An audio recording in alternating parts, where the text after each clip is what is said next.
nós chegamos com a câmera.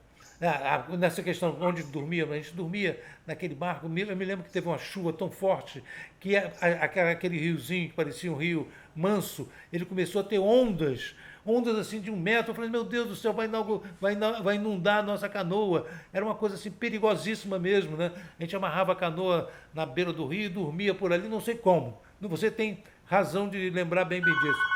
Como, por exemplo, eu me lembro que vi a lua cheia passar assim, ó, totalmente de um lado para outro, porque não tinha como me desligar. Outra coisa que eu ficava contando os dias é que o padrinho o Alfredo, o Mirim, todo mundo falava, olha, eles têm, os 4 que foram conosco, eles têm que voltar logo, porque eles participam da arrumação, da preparação do Natal, das festas de Natal. Então, o Natal, nós passamos o Natal lá perdido nessa viagem. Tudo bem? Sim. Tá entrando, tá entrando um somzinho aqui. É dentro dessa mochila aqui, ó. Tá entrando um som aqui.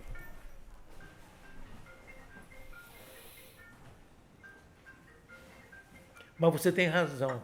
Eu acho que eu tenho que conseguir. Eu nunca consegui parar para escrever. Eu tenho escrito muito atualmente. Eu acho que eu vou virar, ao invés de largar esse nome de cineasta e virar escritor, que eu não vou depender de mais nada nem de ninguém, só ficar sentado escrevendo. Mas eu vou tentar lembrar o máximo possível dessa nossa viagem, que é realmente uma viagem, um ABC de como se tratar a Amazônia, né? De como se conhecer a Amazônia.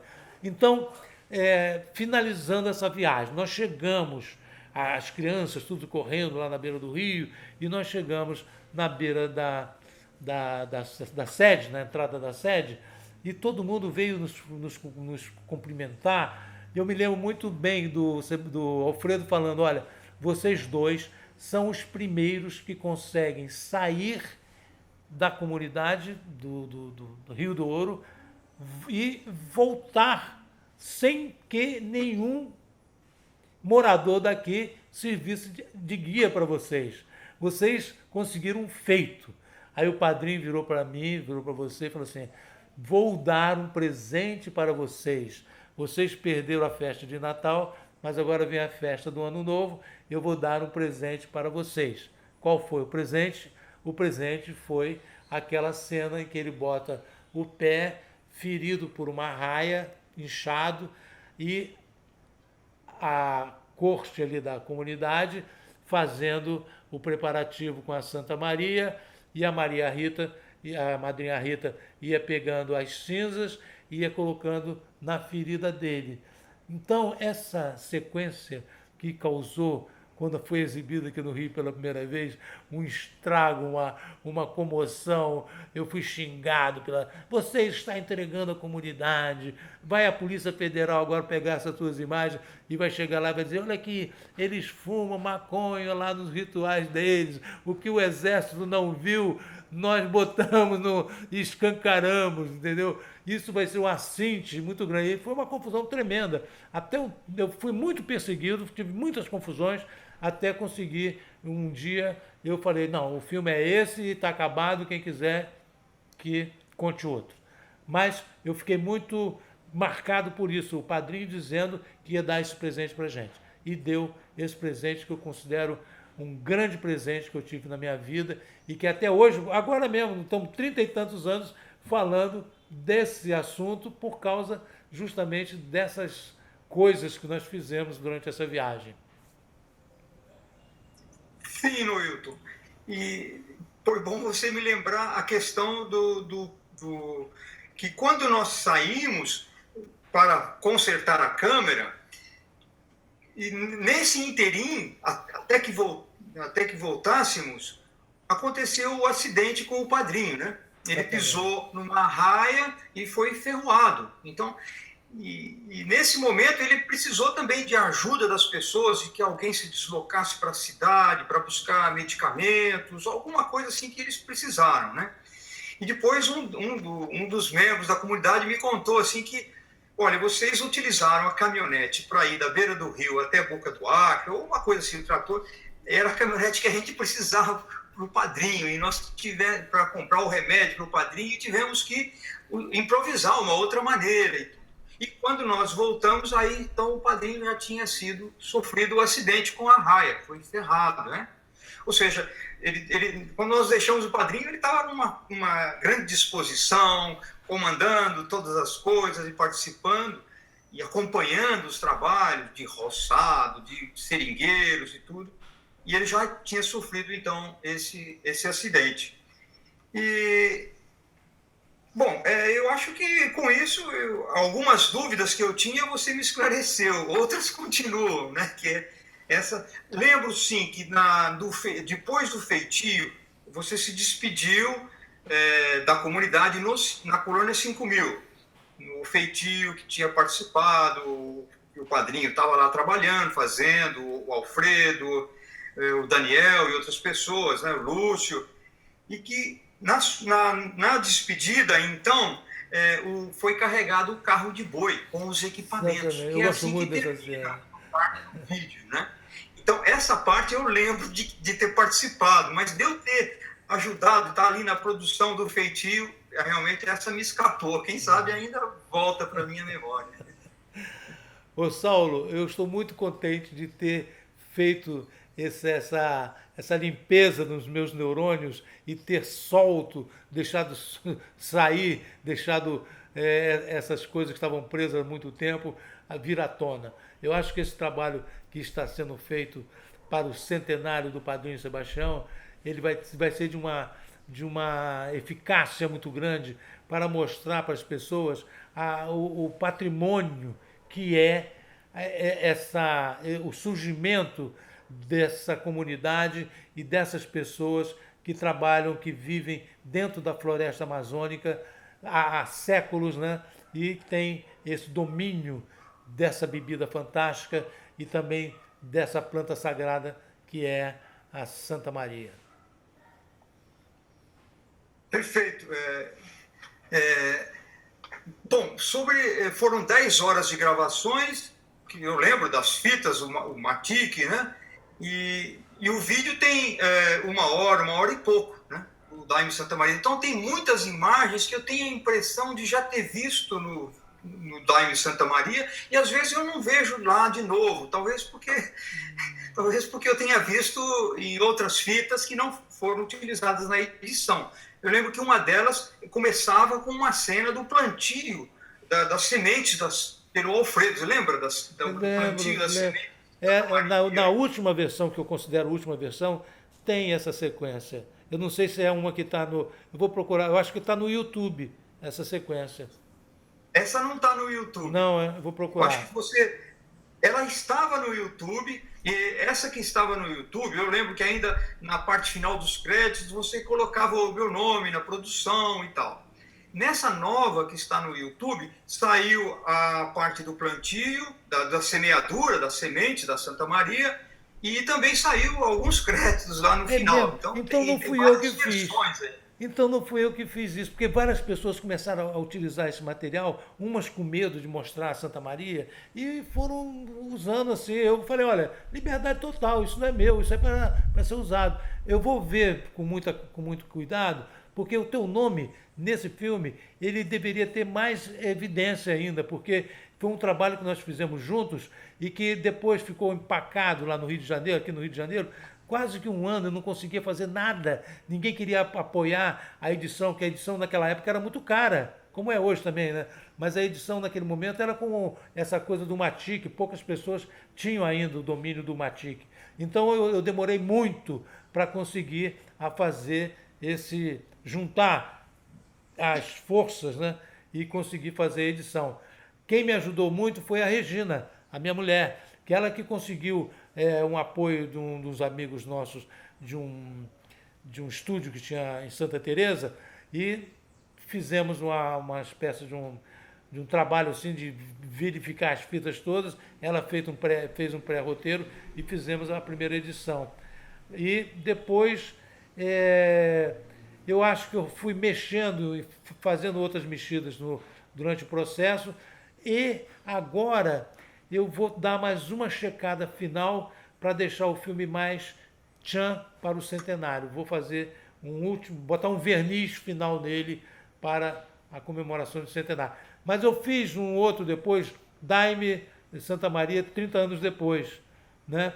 Que comento um pouco melhor como é que foi a expedição. Exatamente. E nesse vídeo dos 30 anos depois,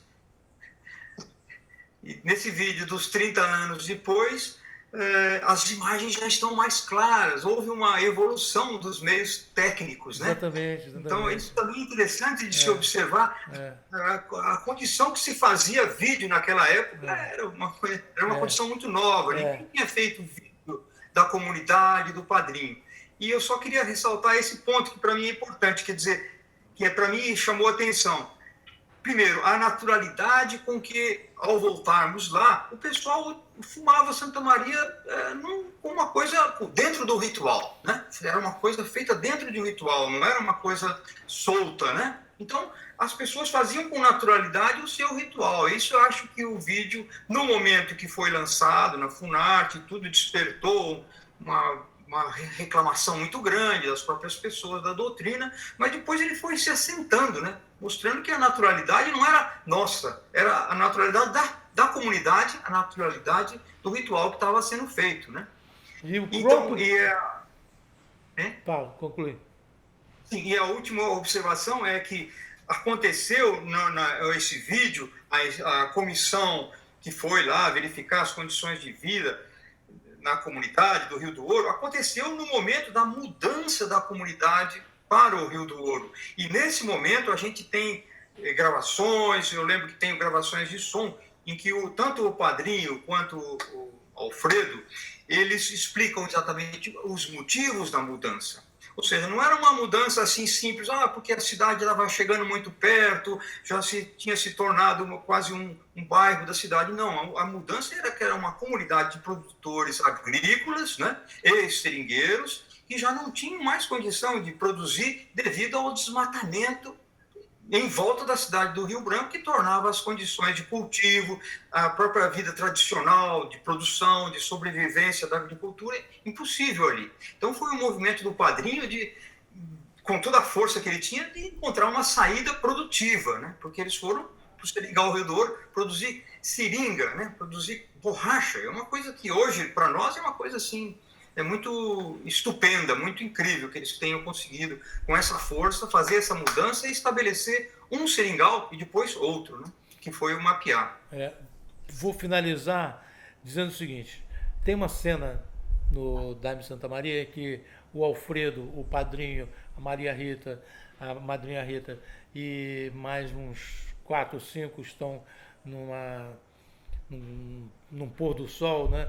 E o padrinho diz que estas cenas foram feitas para ser vistas, para serem mostradas, para que todo mundo conheça o poder dessa planta, dessa marihuana, dessa maconha, dessa Santa Maria.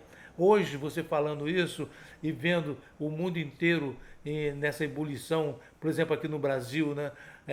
Agora mesmo saiu na televisão que na Bahia acharam uma plantação de não sei quantos pés de maconha e cortaram tudo, queimaram tudo. Aqui no Rio, um rapaz foi preso porque tinha um vasinho de maconha em casa. Na Alemanha prenderam um outro que tinha uma estufa. Isso aí, eu acho que essas falas dele, dizendo que isso é o ser humano chegou no momento em que ele é que decide. Não é o Estado que vai dizer para ele que ele não pode fumar, que ele não pode cheirar, que ele não pode fazer isso, que ele não pode fazer aquilo. O ser humano chegou no estágio da humanidade em que ele determina que ele tem que ser o dono do seu destino. Quer fumar, fuma. Quer cheirar, fuma. Quer fazer com que as mudanças no mundo aconteçam com muito mais tranquilidade do que essa coisa. Aí vem esse monte de jovens presos nas nossas prisões por causa de terem vendido maconha, de terem transado com a cocaína e tudo. Isso aí é uma página que precisa ser virada na história da humanidade. E esse trabalho que nós fizemos é uma pílula, é uma gota, contribuindo para que abra a mente da população. E isso deve ser passado na China. Eu gostaria muito de ver esse filme passando na China. Sinceramente, Também. eu acho que a China agora precisa disso. Um intercâmbio muito forte do audiovisual brasileiro com chinês. Eu quero muito propor essa troca de informações, que eu estou ficando encantado cada vez mais quando eu vejo o que está acontecendo com a China, a mudança nas cidades, a vida das pessoas, né? E eu gostaria muito de contribuir com essas coisas para que eles sintam o valor da floresta amazônica por outro ângulo, por outros ângulos, né? Então, Saulo, vamos produzir uma sessão do Daime Santa Maria aí, junto com o filme do Centenário do Padrinho. Perfeito, Noilton. Enquanto isso, a gente assiste o Daime Santa Maria pelo YouTube, hein? Eu também. Daqui mesmo. Vou te mandar a versão que eu tenho, que tem as fileirinhas lá sendo plantadas, as sementes, e o seu nome lá como coprodutor, fotógrafo, isso aqui, eu vou procurar ela direitinho. Falou?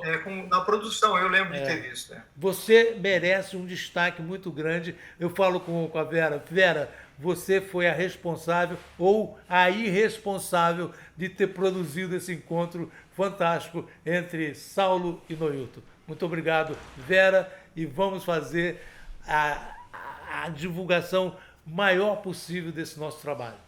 Um abraço. Eu agradeço também, Noilton. Um abração. Obrigado por esta oportunidade aqui. É a oportunidade de nós termos feito aquele trabalho juntos, que foi só nós dois mesmo, ali na floresta, né? Depois, hoje, quando eu vejo as equipes de filmagem que saem assim, 10, 20 caminhões, não sei o que, e nós fizemos aquilo tudo, nós dois sozinhos, com aquela câmera pesada, o Nagra, agora que eu estou me lembrando, o Nagra era um gravador da melhor qualidade naquele momento, e nós gravamos os inários todos com o Nagra, para ter uma qualidade de som melhor.